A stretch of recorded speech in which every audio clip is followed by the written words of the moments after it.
Guys, it's a new era. The Team Builder app that does not use randomly generated Pokemon is now live, but it is only available. It is only available early access for the exclusive few who are a part of the Team Building toolbox. So if you're interested in that, click the link in the description down below. But I have Jack with me here. He's going to break down how this revolutionary technology works. And I'm super pumped. He was just showing me some things that will blow your mind. And this is the worst version of it you'll ever see. So everything you see will only get better from here. At some point in the future, this will be available for the general public. But we'll see when that's going to be. So, Jack, what you got for us and what inspired this? Yeah, man. So, hey, everybody. We've got some pretty cool stuff here. I've been working very hard to collect data, and I spent 2 years building the code to parse the Showdown battles so that we can get to something like this. So I feel like we're finally arriving, and really what inspired it was kind of, one, I'm an engineer as in my day job, and two, I got into League of Legends and kind of found some of these softwares and platforms out there that had a bunch of data about the current meta and win rates and all that. I was like, we need this kind of stuff for Pokemon. But I didn't have any way to get that because there was no data. So first I had to build the data, then I could build the stuff that I wanted to see that came out of it. So that's kind of where we're at. And what we've got here is a tool that basically builds the anti-meta teams at its core. So what this tool does is looks at every individual Pokemon versus Pokemon win rate for the top ranked battles in every single format. Well, I say every format, but technically it's only the ones that we have data for. So if no one's playing it, like I don't really have anything. So it gets all the top ranked battles and looks at the general win rates. And so let's say you wanted to build a team around Empoleon and Cloyster, which is an interesting combination. Right. But let's say you're just... Back in the day, you'd be stuck here for good reason. Right? Yeah, but now we have a tool where you can magically get a combination that may work. That's right. So what... And let's say that we're trying to be crazy creative out here. So this is a scale from 0 to 100. I'll get into kind of what this is while it's running. So yeah, it's not liking that combination. What just happened? It says it's impossible. I'm guessing there is something in there that's not supposed to be. Let's build around Dragonite and Glaceon. I will bugs that I don't know all of them yet. I'm guessing Empoleon basically had no data. That's okay. I don't know if people are using that right now or not. I think it's UU, so it's probably low data. And by the way, in this test run, Jack chose to delete most of the data he had for fun, just to make things interesting. But he accidentally deleted a lot of the data. So the tool, even though it's in the beta form, would have a better version of the beta had it had all those battles. So it's still relearning. So the versions of the team, the more data it has, the more refined and better the teams will be. So since it got deleted, the teams it's producing now isn't the best it can do once all the data comes back, and the more and more. So it's only getting better. I keep telling you, you want to tap in right now. So if you have not gotten a part of that private community, that's something you want to do now. But yeah, okay. All right. So boom, we got a team built around Dragonite and Glaceon. It tells you the expected overall win rate. This tells you basically what the creativity is trying to do. So high creativity lowers your target average popularity. So it just tries to make it so you have less popular Pokemon, and it kind of tells you how close it got. Mm-hmm. So what this is aiming to do is it's looking at the top 30 most popular Pokemon in the current high-level meta. So that's the top 30% of ranked battles. Mm-hmm. And it's trying to say, what next Pokemon do I need to add to increase my win rate against those top 30? That's why I called it the anti-meta builder. Mm-hmm. Now, I will say, so anytime you go creativity 100, right, you're asking for low popularity Pokemon, and you're also asking for some less data, basically, because if it's not popular, we don't have as much.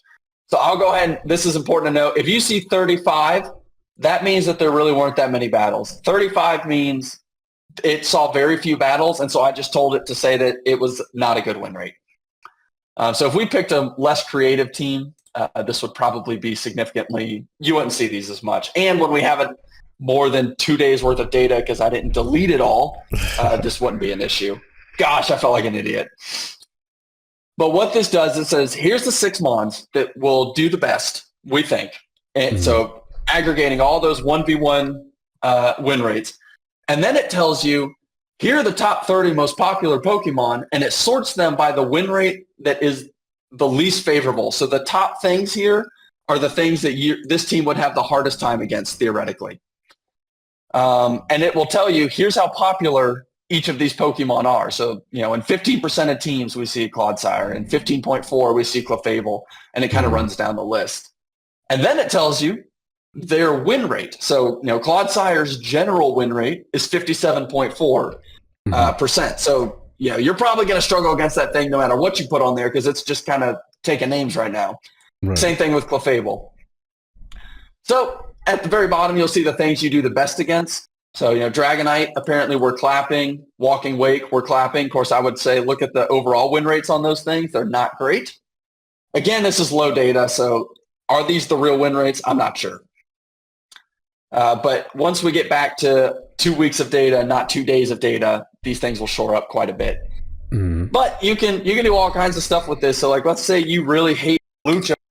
You can add it to the don't use Pokemon, and let's say we want to be a little less creative, go a little more meta. We can rerun it.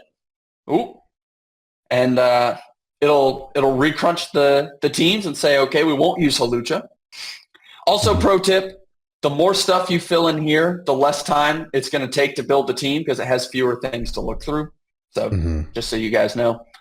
No, I was going to say, I mean, it's already amazing how, Mons is such a complicated thing, like, to just abstractly look at. So, I mean, the fact that it only takes a minute or a couple of seconds is already insane.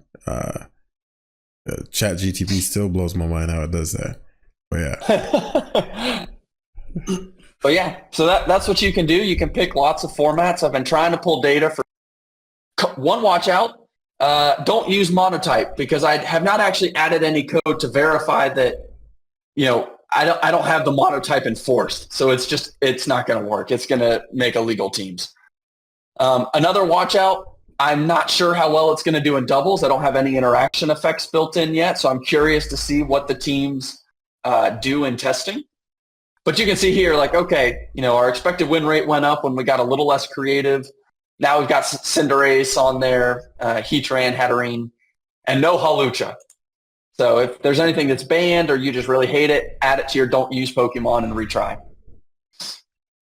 Look at this stuff. It's insane. Heatran and Cinderace. I think the thing I'm most excited about is just the cause especially when the more data comes out, but it thinks in a way that people just don't think, right? So let's say I'm like, okay, I'm gonna really try this out. Let's really push the limits. I'm gonna find a way to have these synergize. And one thing I was saying to Jack, and this is in the beginning of the team building toolbox training. Within team building, there are two. I actually made a post on it the other day too. There are two core aspects, right? It's the nature aspect, which is the Pokemon composition, just the physical Pokemon, their types, their abilities, just whatever they innately come with. And then you have the nurture aspect, which is where synergy comes in, right? Oftentimes people confuse synergy and just the harmony. I'd use harmony and synergy, right? It's more about they harmonize together just naturally. But the synergy part comes out more during the battle, right? So things may harmonize well from this is a water type and this is a grass type and this is but in actual battle, whether it be their items, whether it be their EV spreads, whether it be their moveset, the synergy is in there. And so you continually battle and refine it until the synergy comes in, or you just completely replace and make for better harmony. But those are two actually completely different components. And what this does well, because something to mention is that it doesn't fill out the synergy aspects for you. So it doesn't give you the items, the EVs, or anything like that. So it still gives you room to create and make the team your own, no matter what it spits out. And it gives you that harmonistic. It's just beautiful. Like, who thinks of Cinderace and Heatran together? And then it's like, okay, let's figure this thing out. And then you might end up creating something just amazing from just experimenting. So if you love the team building process, as I'm saying, only this weekend, guys, get in before you can. That's right. It's going to stay exclusive for the next several months. So the only way to get in here, play with it, is to sign up for Janvad's thing, and you'll get a code, and you too can come out and create these Heatran Cinderace teams. It'll be so much better when there's more data. Who knows? Maybe that's legit. Maybe y'all should all be running it. Right, that's the thing. Like, as I'm looking at it, I was like, our brain just doesn't process the information in that way. Right, 2 fire types, like just from the groundwork building teams at the basic level, most players are trained to avoid duplicate types, right? Especially when you're just learning. Then the more advanced builders, you can play with that a bit. I won't go too much into the theory and what that's all in the training, so you can just get that there. But this is more a touch and go. Is there anything else you wanted to share as far as the builder is concerned?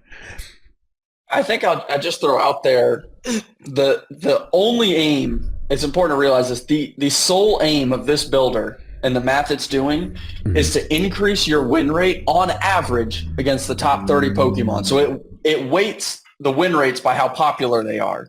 If you can win 80% of the time against something on 80% of teams, it's pretty much going to pick that thing every single time. So what I'm calling that out for is this team's goal is not to cover all scenarios. It's to generally have good matchups, which means sometimes you're going to have matchups where it's just not great. But the way it works is, but those things should be fairly rare. And that's not to say you can't win those. But I just want to call out this thing's sole goal is basically, how do I beat what's currently popular? Which I think is different from the way we generally think. Right. Which is why it's going to open up so much, and something else that's going to open up so much. So you have one aspect of this tool that helps you start. It helps players who are, struggling with the team building. They're new to the game perhaps, or they just struggle to figure out, how their Pokemon can harmonize or synergize. And so it gives them a perfect way to start. But what about after the game, right? Usually you play and you're trying to figure out, okay, what the hell happened in that battle? Did I lose because of my team? Did I lose because of my plays? How do I get that data? I heard this app actually has some ways to help me figure that out. So we've got something to complement anyone in their replay review stage. So you've done a battle, you've got your replay. If you copy the link and go paste it over here and submit it, and it may take a little bit to load while I figure out some of the performance issues. In local hosting, it was amazing. You wouldn't believe it. That's a joke for any of you who develop. It worked on my machine. Speaking of which, if you are in the development space and this is your bread and butter, and you're a member of our group, definitely we're gonna have a private space. And this is a group like you've never seen before. I really wanted the community to be a big aspect where people who are like-minded can come together and really, because they're going to be high-level coaches in there that pretty much are guaranteed to answer your questions. One of the big issues I ran into with free groups is that I had no way to incentivize the coach to the people to answer. I mean, they have lives, they have their own things to focus on. So it's like, well, how could I create something where, given all the information you had, what if you had questions? What if you wanted to learn from somebody who's already been doing it for a while? And so I was like, well, there's just no way for me to do that unless I incentivize the people doing it. So that's why I created this entire thing for those who can, they have a simple, high value, inexpensive solution. And on top of that, they get a team builder and additional training and coaching. It's like, it's a no-brainer. And so then you'd think he'd stop there, but he also added a way for you to review your replays. And there's a training for that as well. And I've never seen anything like this. We were just talking about it before. I was like, okay, I might have to redo the entire training and incorporate how to use this in it, as well as just the teachings that are already in there. But yeah, take it away, man. This is crazy. Yeah. So for those of you who were there when I initially launched and knew very little, very, very little Python, this will feel semi-familiar but significantly improved. But this graph up top, I think, is really the centerpiece of what I'm trying to capture here. So my goal was to make one graph that would tell the story of the battle. So in this case, I just went and pulled a random, reasonably high elo battle over here. And it's a stall battle, 52 turns. And what this does is tells you who built an HP advantage over time, over turns. So what's an HP advantage? We've never thought about it quite like that.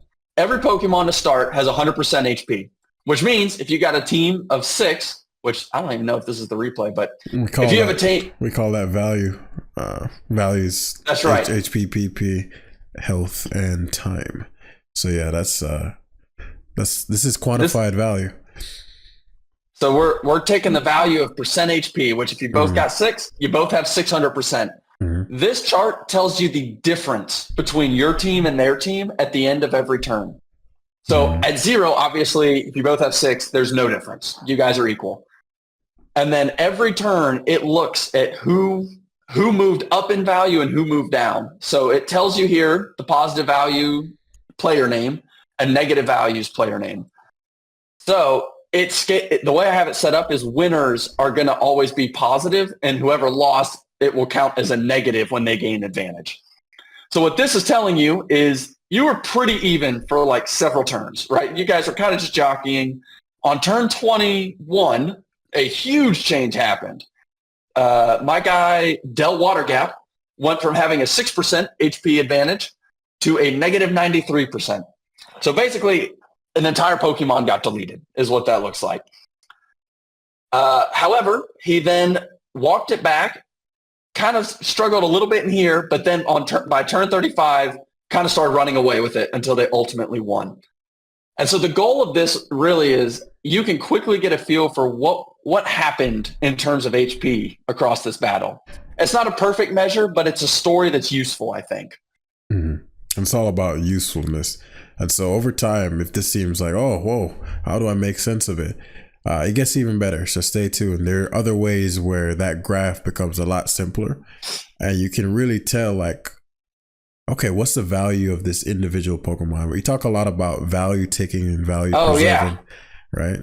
Mm-hmm. So like as you come down, you'll see a bunch more graphs. I won't get crazy deep into them. You have basically how much did you tank, how much damage did you take, and it actually breaks it down into every individual instance. But then you can start filtering. So let's say you're like, how good am I with Landorus? You can select Landorus. All the other charts will update, and you can come back and see on only turns where Landorus, well, I will say that the filtering is not always super intuitive, but basically it's only looking at damage and healing where Landorus was involved is kind of how this reads. Mm-hmm. So you can kind of see like, well, what did I do with Landorus? Like, did good things happen when I was making use of Landorus? And, what about, I don't know, Dragonite?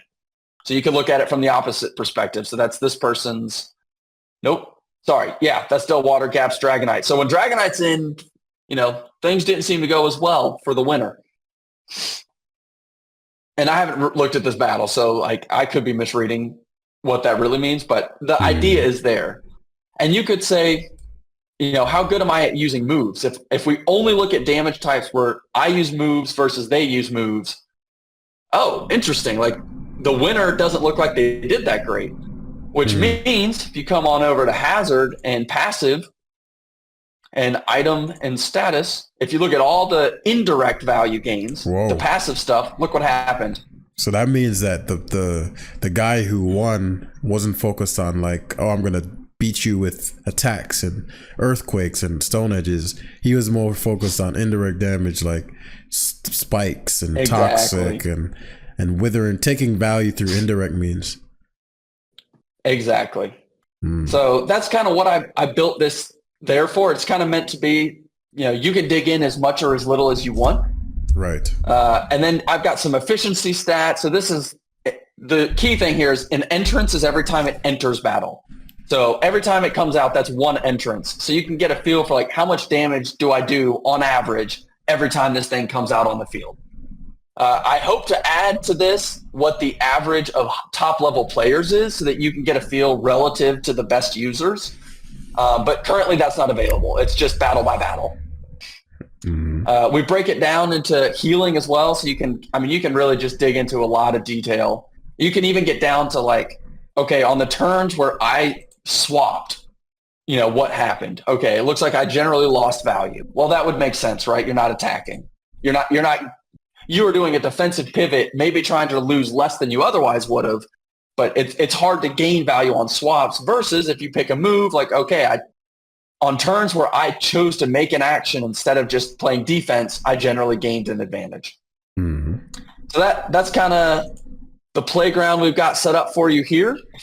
You can also filter down, to different turns. Like if you're focused on early game and you just want to know how well do I do in the first 15 turns, you can go, okay, so I kind of lost a little bit, but it's pretty even. That's what we've got here. Yeah, a lot to play with. Sort of like, just how any app is in the beginning. It's like, oh, wow. Like, and then over time. And the beauty of it is after you guys join, you get invited to this private group. And then within that space, literally they're called spaces, you're going to be able to share your feedback and, discuss with Jack. Okay, well, what, I'm finding this. I wish this was there. And in real time, help it become better. So by the time, the public gets access to it, you'd have been a part of the process in refining that. So it's an exciting time. Still in beta. All I can say is it only gets better from here. Oh yeah. So something funny you guys will see. Not all of the sprite to Pokemon. I don't have that mapped.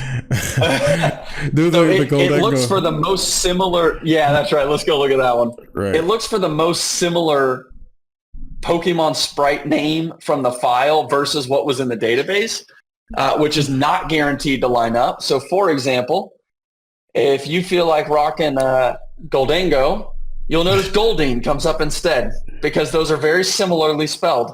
And I am missing Goldango because I wasn't able to find every sprite. So just FYI, if you ever see, like, especially in the team builder, it's like, I can't use Ursaluna, like Blood Moon. It's probably not. Look at the name. The name will tell you what it really is, and the sprite is whatever it thought was closest. Right. And so that was a big go build your Goldeen teams. But this is, because I remember around the time when we were at the Academy PL, this is really when I recall you sparking the idea for like, the data, because you were recording your games and you wanted to, your math mind came into play. And so at the time you were just like playing around with stuff, and just like anything great that's ever built, it started from, I remember with the Academy, and all the teaching and all the stuff was just like, I got a few PMs here and there helping a few people. And then it grew into this ridiculous thing that only keeps growing from here. And it's like, whoa. So, it's really dope. And, part of I won't say too much here, but, in due time, my goal is to be able to fund things like this. So other guys who have dope ideas it may need a little bit of a push start, we'll be able to create resources for the community like this. And as I mentioned, right now for the first couple months, it is private access. So click the link in the description down below to tap in. This weekend only, ends on Cyber Monday. But in due time, as this is refined, there will come a time where everyone will have some access. So yeah, stay tuned, y'all. Hit the like button. Love to hear what your comments are down below. Big shout outs to Ninja. I mean, like, come on, guys. It took 2 years of it, and I know what that's like, because people don't really understand what it's like, the behind the scenes, like these videos and these posts that I'll make, which is really refined, like analysis of mons. That took me a year and 2 years of real. I mean, and from a teaching standpoint and from a playing standpoint. When I was in the tours, I mean, like, I don't care who we were going versus, they're going down. If you guys remember from the tour days. So it's not as if I was some guy who's a rookie to the game. And so the things I've discovered that I'm going to be sharing with you guys are it's crazy. Like I remember, and I don't know if you had these moments, because I know you started getting up early, and then we'll wrap up. When I'd get up at 3 in the morning sometimes, because I'd have other obligations to write and research. Like, okay, what's really the science of Pokemon? Like what is going on? Because prior to this, nobody has ever analyzed the way you're doing now. The data was there, but it's a new paradigm that elevates every player that interacts with it. So I'm like, okay, what's the real science behind this? Like, what are we doing? What's actually happening in the battle? Why is this? And so I remember reading a bunch of books on neurology and all the things. I had to cut a lot of that out of it, because, okay, this is coming a little too far from the point. But it's like, okay, whoa, this is a whole new paradigm just to teach people.